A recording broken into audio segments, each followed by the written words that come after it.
Financial support কি লায়লা আপু আপনাকে করেনি? অলওয়েজ করেছে, আর ও বলেছে সব সময়, ও স্বীকারও করেছে, সব সময় করেছে, কিন্তু যেটা হচ্ছে যে ছড়াইছে যে বাড়ি করে দিছে, এটা একদমই ফেক। তাহলে বাড়িটা কি মানে আপনি বলছেন যে তিনি কোনো আপনাকে সাপোর্ট করেন? আমরা এখনো বাড়ি করিই নেই।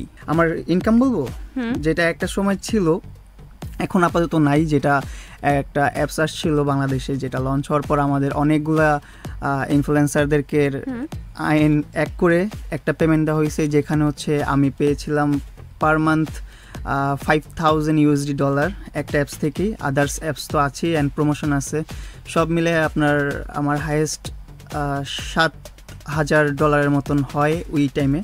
আপনার তো ইনকাম সোর্সটা বুঝলাম, আমাদের লায়লা ভাবি, সরি ভাবি তো বলবো না, লায়লা গার্লফ্রেন্ড, ইনকাম সোর্সটা বেশিরভাগ মানুষজন কিন্তু ভাবিই বলে। আচ্ছা, ইনকাম সোর্সটা আপনার কি? আমি বাবা মায়ের হোটেলে খাই দাই ঘুমাই। জাগো এফএম এর অ্যাপ এখন পাওয়া যাচ্ছে অ্যাপ স্টোর এবং প্লে স্টোরে। ওই সময়ে আপনি বলেছিলেন যে আপনি তাকে বাড়ি করার টাকা দিয়েছেন, বাড়িটা হয়েছে ভাই? না, আমি ওভাবে বাড়ি করার টাকা দিয়েছি।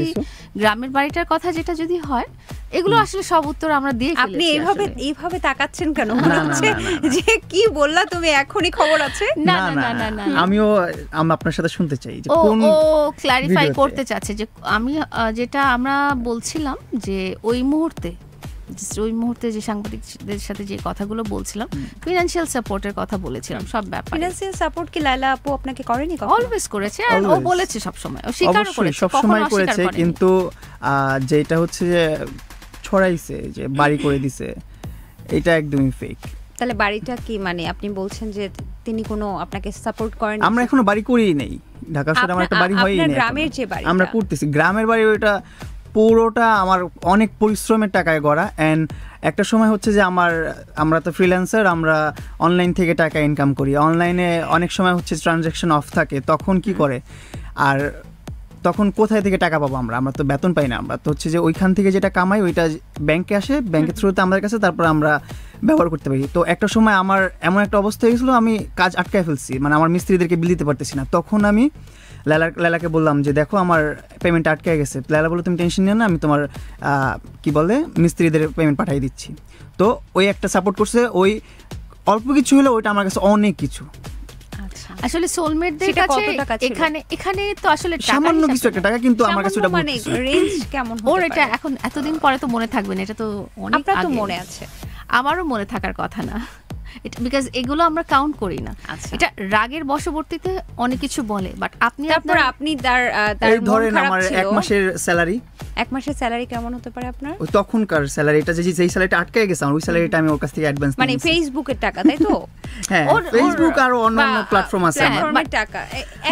এটা জেনে নিতে চাই কত টাকা হয় আমার কি বলবো, এখন আমার ইনকাম বলবো যেটা একটা সময় ছিল, এখন আপাতত নাই। যেটা একটা অ্যাপস আসছিল বাংলাদেশে, যেটা লঞ্চ হওয়ার পর আমাদের অনেকগুলা ইনফ্লুয়েন্সারদেরকে আইন এক করে একটা পেমেন্ট দেওয়া হয়েছে, যেখানে হচ্ছে আমি পেয়েছিলাম পার মান্থ $5,000 একটা অ্যাপস থেকেই। আদার্স অ্যাপস তো আছেই অ্যান্ড প্রমোশন আছে, সব মিলে আমার হাইয়েস্ট $7,000 মতন হয় ওই টাইমে। তখনই আমি একবারে বাড়ি করার চিন্তা ভাবনা করছি, আমি করে ফেলছি। $7,000 কি কোনোভাবে 7 লক্ষ টাকার মতো হয়? কাছাকাছি বা আরেকটু বেশি। ওই সময় বলতে কোন 3 years back, তার মানে 7 লক্ষ টাকা তখন আপনাকে তিনি না এইরকম না, এটা হচ্ছে ওর একটা ইনকামের কথা বলেছে। বাট আপু আপনাকে আমি জাস্ট ক্লিয়ার করে বলতে চাই যে ওকে যখন আমি কিছু দিয়েছি বা সাপোর্ট করেছি, এটা সবাই করে লাইফ পার্টনারকে। ও আমাকে করেছে, এমন না যে ও কোনোদিন আমাকে টাকা পয়সা আমাকে দেয়নি, এরকমও না। আমি দিয়েছি, ও দিয়েছে। ওরও অনেক সময় অনেক পেমেন্ট আটকে যায় যখন হচ্ছে যে আমার কাছে টাকা থাকে দিচ্ছে, কিন্তু সবাই কেন বলে যে মামুন লায়লা টাকার জন্য আসছে? এটা আপনি সুন্দর করে বলতে পারেন। এইটাই আমরা মানুষকে বুঝাইতে পারি না যে আপনারা যে ওয়েতে আমাদেরকে দেখতেছেন, আমরা আসলে ওই ওয়েতে নাই। আপনারা যেভাবে ভাবতেছেন যে ও একটা সুগার মাম্মি নিয়ে ভার্চুয়াল জগতে এসে শো অফ করতেছে, ভাব নিচ্ছে, এটা করতেছে সেটা করতেছে, এগুলো করে ভাইরাল হচ্ছে, এগুলো আসলে ওনাদের চিন্তা ভাবনাটা অন্যরকম। আমি অলওয়েজ রিকোয়েস্ট করি আপনারা একটু ভালোভাবে দেখেন। সবাই আসলে সুগার ড্যাডি সুগার মামির পিছে দৌড়ায় না, অনেকে ভালোবাসার পিছনেও দৌড়ায়। ভালোবাসার মানে এমন একটা স্টেজে চলে আসছি আমরা যে ভালোবাসার কোনো মূল্যায়নই হচ্ছে না। এখানে সবাই শুধু ওইদিকে লক্ষ্য দিতেছে যে ও বয়স্ক মহিলার সাথে কেন ঘুরতেছে, অবশ্যই টাকা, অবশ্যই টাকা। শুধু একটাই ওদের ইন্টেনশন যে টাকার জন্য দৌড়াইতেছে, আসলে টাকার জন্য না। টাকার জন্য তো জীবনে দৌড়ানোর প্রয়োজন কি আছে? অবশ্যই আছে, টাকা না থাকলে জীবনে আপনি শূন্য। কি কার টাকা লাগে না, কিন্তু ওর যদি ইন্টেনশন ওরকমই হতো যে টাকার জন্যই কোনো মহিলার কাছে যাওয়া, তাহলে ও তো 3-4 বছর আমার সাথে থাকতো না, ও টাকা নিয়ে চলে যায় আরেকজনের কাছে চলে যেত। তাহলে আমি একটু জানতে চাচ্ছি যে ঠিক আছে, বুঝলাম যে দুজনকে ভালোবেসি, এরকম ভালোবাসলে বা একসাথে সংসার করলে একজন একজনের সাথে লেনদেন হতেই পারে। আপনার তো ইনকাম সোর্সটা বুঝলাম। আমাদের লায়লা ভাবি, সরি ভাবি তো বলবো না, লায়লা গার্লফ্রেন্ড, ইনকাম সোর্সটা বেশিরভাগ মানুষজন কিন্তু ভাবিই বলে। আচ্ছা, ইনকাম সোর্সটা আপনার কি? আমি বাবা মায়ের হোটেলে খাই দাই ঘুমাই, ওনারাই আমার পকেট মানি দেন।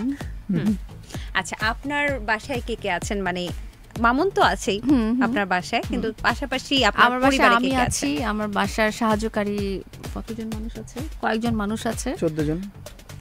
তারপরে কিছু পেট অ্যানিমাল আছে, এই তো। মা আছে, বোন আছে, পিস আছে, ওরা ওদের জায়গায় আছে। ওরা ওদের জায়গা মানে কোথায়? বাসায়? আমরা পুরো একটা বিল্ডিং এ থাকি। তো আমার মার একটা, কি আপনাদের নিজেদের? হ্যাঁ, আমাদের নিজেদের। আচ্ছা, এটা পৈতৃক সম্পত্তি তো?